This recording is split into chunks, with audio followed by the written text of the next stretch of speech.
Élu de Dieu, écoute-moi bien. Il y a quelqu'un, tu le sens peut-être déjà, qui est prêt à te faire une promesse d'amour.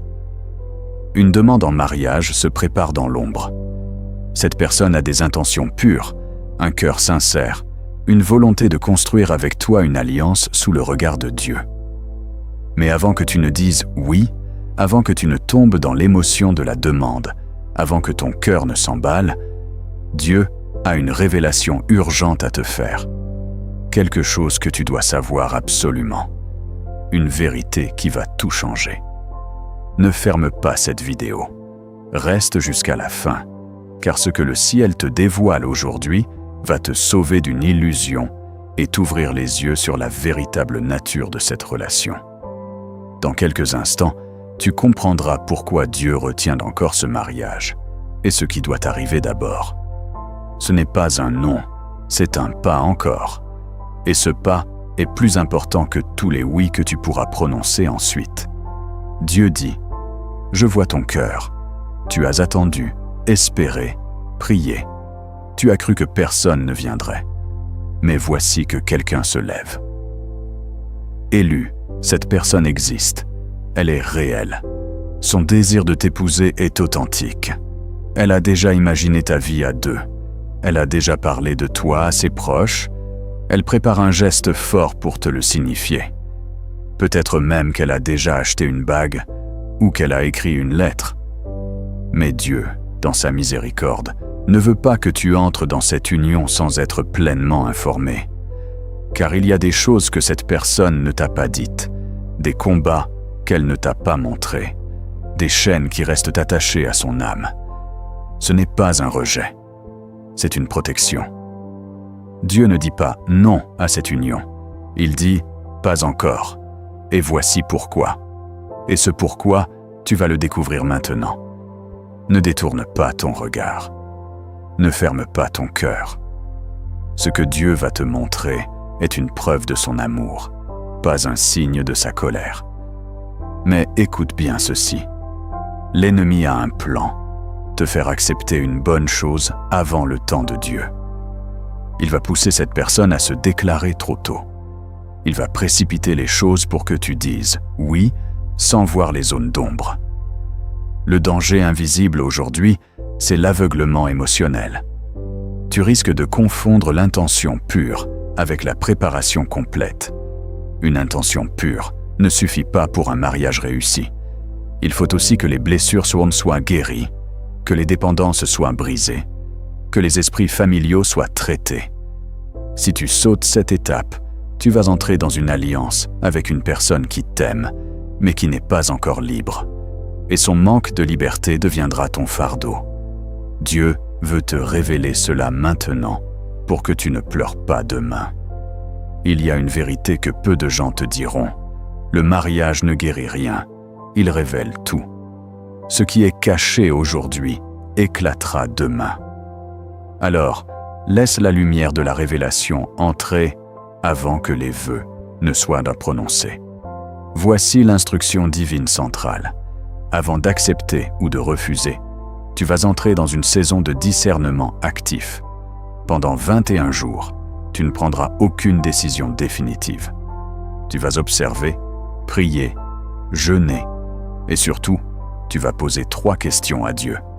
Seigneur, quelle est la blessure que cette personne n'a pas encore guérie? Quelle est la chaîne générationnelle qui l'attache encore? Quel est le sacrifice que je devrais faire si je l'épouse maintenant? Attends les réponses. Elles viendront par la paix, par les circonstances, par des révélations que je vais te donner dans ce message. Ne précipite rien. L'amour vrai n'a pas peur d'attendre. Si cette personne est vraiment pour toi, elle comprendra que tu prennes le temps. Si elle s'impatiente ou se retire, c'est la preuve que son intention n'était pas aussi pure qu'elle le paraissait. Le temps révèle les cœurs.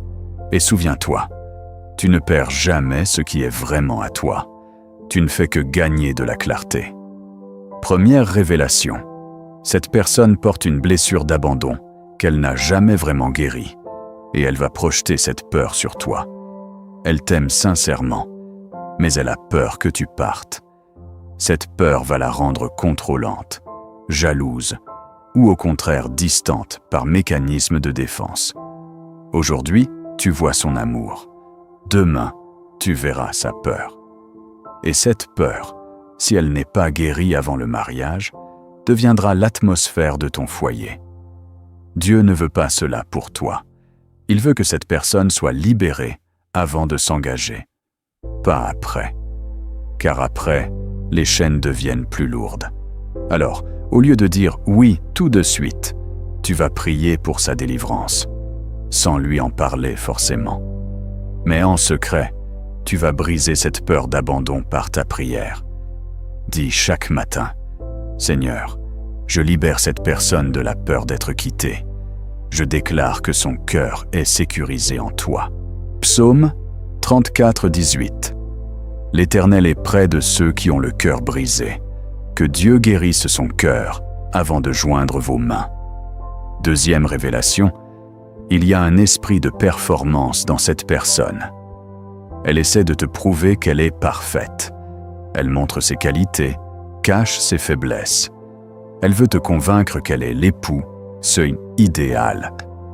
Mais cette performance cache une insécurité profonde, la peur de ne pas être à la hauteur. Dans le mariage, cette performance va s'effondrer. Et quand elle s'effondrera, elle pourra se sentir coupable, ou pire, elle pourra se retourner contre toi en te faisant payer d'avoir cru en elle. L'amour véritable n'est pas une performance, c'est une vulnérabilité partagée. Aujourd'hui, elle ne te montre qu'une facette.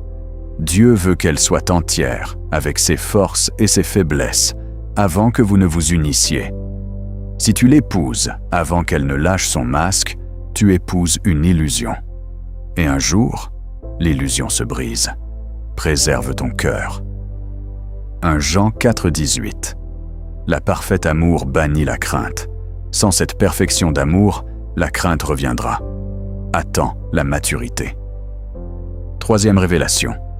L'influence familiale sur cette personne est plus forte que tu ne le penses. Ses parents, sa lignée, ses traditions ont encore une emprise sur ses décisions. Elle te promet de te mettre en premier, mais le jour où sa famille désapprouvera, elle hésitera.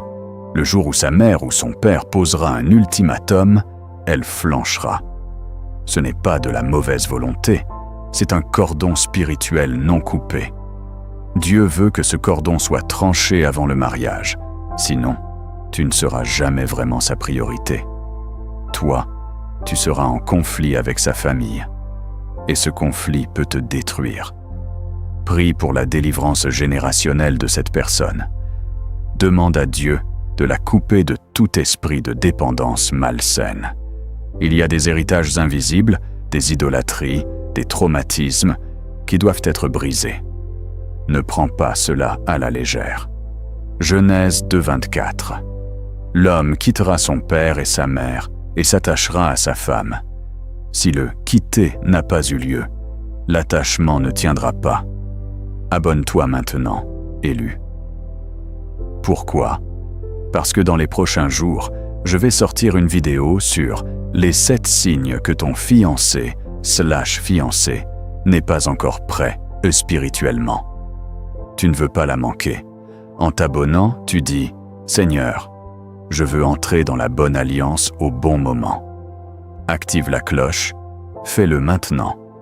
Et si tu as déjà quelqu'un en vue, écris son initiale dans les commentaires. Pas pour l'exposer, mais pour la confier à Dieu. C'est un acte de foi. 4e révélation. Cette personne a déjà été blessée par une relation antérieure, et cette blessure la rend méfiante. Elle t'aime, mais elle t'observe. Elle teste ta constance. Elle veut être sûre que tu ne la trahiras pas. Ce n'est pas contre toi, c'est sa cicatrice qui parle.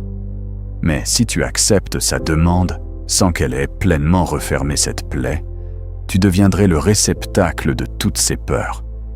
Elle projettera sur toi les fautes de son ex. Elle t'accusera de ce que tu n'as pas fait. Ce n'est pas intentionnel, mais c'est prévisible. Tant que la guérison n'est pas achevée, elle ne peut pas t'aimer sainement. Elle ne peut que t'aimer avec des filtres. Dieu veut qu'elle voie clair avant de te dire oui, définitivement. Prends le temps de prier pour qu'elle rencontre le médecin divin. Une seule rencontre avec Jésus peut guérir des années de trauma. Ésaïe 61:3.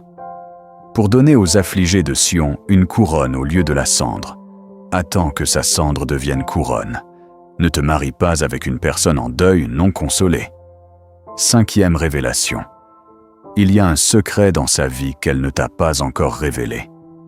Pas forcément un adultère, mais une habitude, une addiction cachée, une dette spirituelle, un péché honteux qu'elle cache par peur du rejet. Elle pense qu'en te l'avouant, tu la quitteras. Alors elle préfère te le cacher. Mais un secret dans l'alliance est comme un ver dans le fruit. Il ronge de l'intérieur. Un jour, il éclatera. Et ce jour-là, ta confiance sera brisée. Dieu veut que ce secret soit exposé maintenant, dans la lumière de sa grâce. Si elle ne peut pas te le dire avant l'engagement, elle ne pourra pas le porter après. Prie pour que Dieu l'amène à la transparence. Et si elle ne peut pas, alors c'est un signe. Elle n'est pas encore mûre pour le mariage.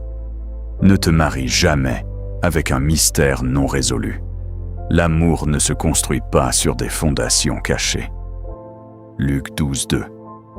Il n'y a rien de caché qui ne doive être découvert. Ce qui est caché aujourd'hui te blessera demain. Mieux vaut la vérité maintenant. 6e révélation. Sa conception de l'autorité spirituelle dans le mariage est déformée. Elle croit à l'égalité à 50-50 sans chef, ou au contraire, à une domination de l'un sur l'autre.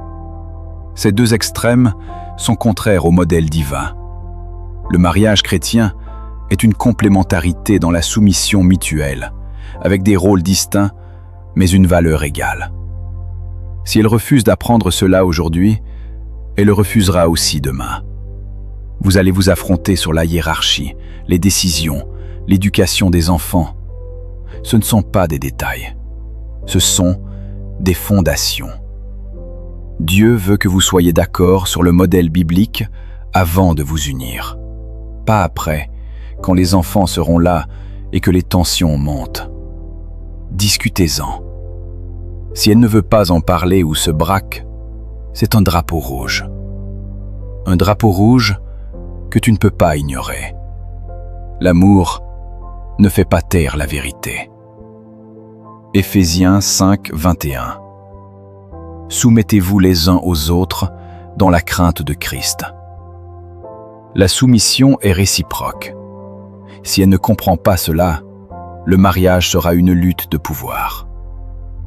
7e révélation. Tu as toi-même des guérisons à faire avant de pouvoir porter cette union. Dieu ne te révèle tout cela sur elle pour que tu la juges, mais pour que tu prennes conscience que vous avez tous les deux besoin de préparation. Toi aussi, tu as des peurs, des attentes irréalistes, des blessures de ton passé. Si tu te maries maintenant, tu risques d'entrer avec tes propres chaînes. Et deux personnes enchaînées ne se libèrent pas mutuellement. Elles s'enfoncent ensemble. Ce que Dieu veut, c'est que vous preniez le temps, 1 an, peut-être 2, pour vous faire suivre par des mentors, par la prière, par la délivrance. Et ensuite, quand vous serez entiers, vous pourrez vous donner l'un à l'autre. L'amour pressé est souvent un amour fragile. L'amour qui attend sur Dieu est un amour inébranlable. Alors, ne regarde pas seulement ses défauts, regarde les tiens. Et laisse Dieu travailler sur toi aussi. Cantique des Cantiques 8:4. Ne réveillez pas l'amour avant qu'elle le veuille. Attends le temps de Dieu. Ne précipite pas l'alliance. 8e révélation. Cette personne a une conception différente de la gestion des finances, et elle ne te l'a pas encore dit. L'argent est l'une des premières causes de divorce. Si elle est dépensière et que tu es économe, ou l'inverse, vous allez vous déchirer. Aujourd'hui, elle te cache ses dettes, son manque de discipline, ou au contraire, son obsession pour l'argent, par peur que tu ne l'acceptes pas. Mais dans le mariage, tout sort. Les comptes bancaires ne mentent pas. Dieu veut que vous soyez transparent sur ce sujet avant de dire oui. Parle-lui de l'argent. Observe ses réactions. Si elle se braque, si elle élude, c'est un signal. La transparence financière est une forme d'intégrité.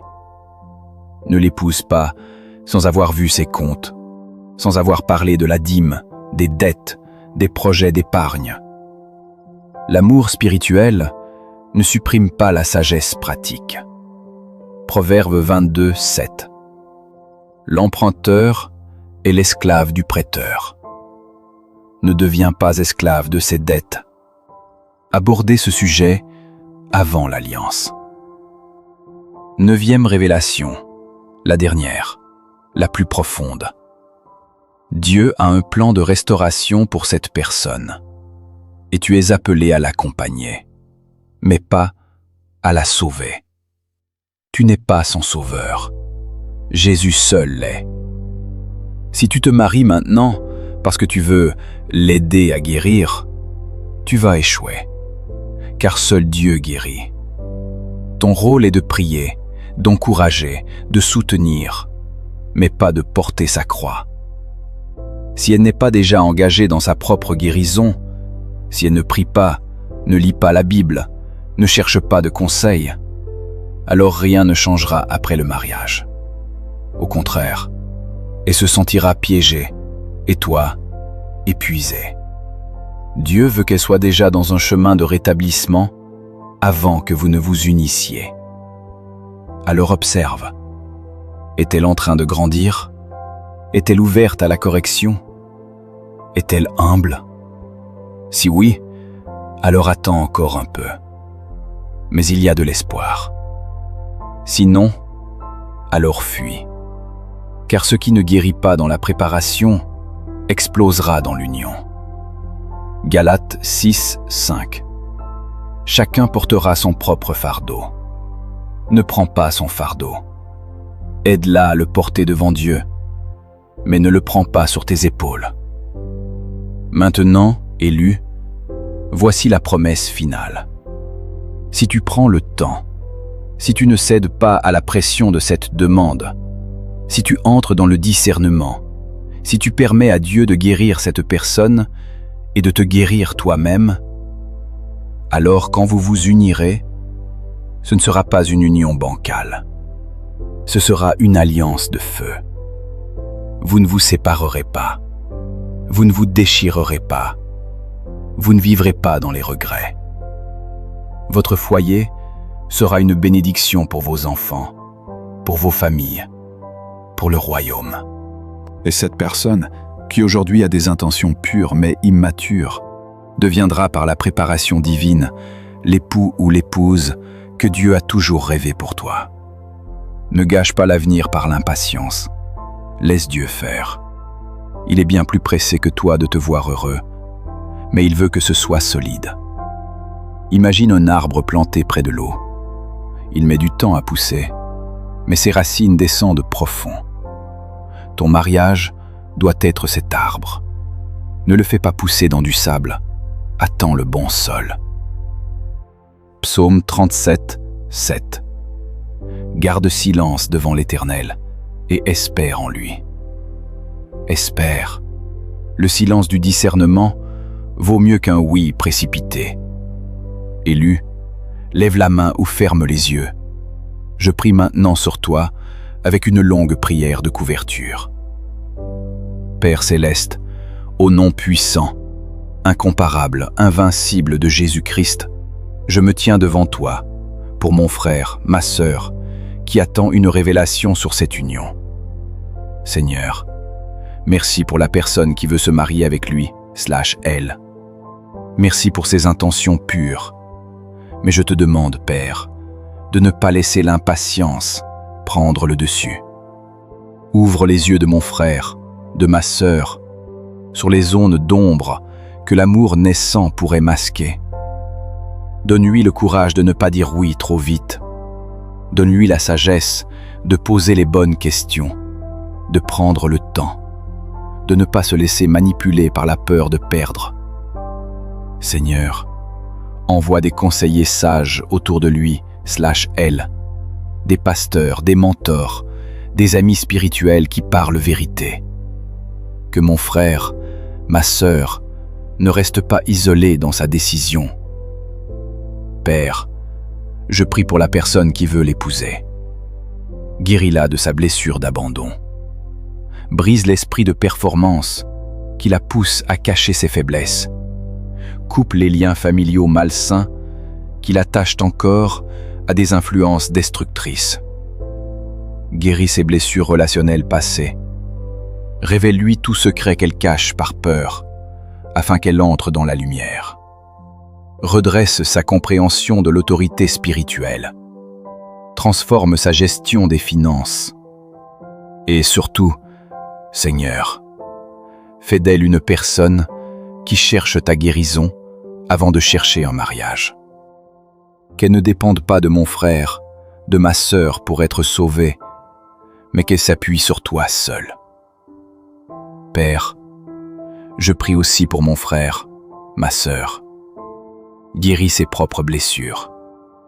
Enlève ses peurs irrationnelles, ses attentes démesurées. Purifie son regard sur le mariage. Donne-lui la maturité de ne pas sauver, mais d'accompagner. Donne-lui la force d'attendre, même si son cœur se presse.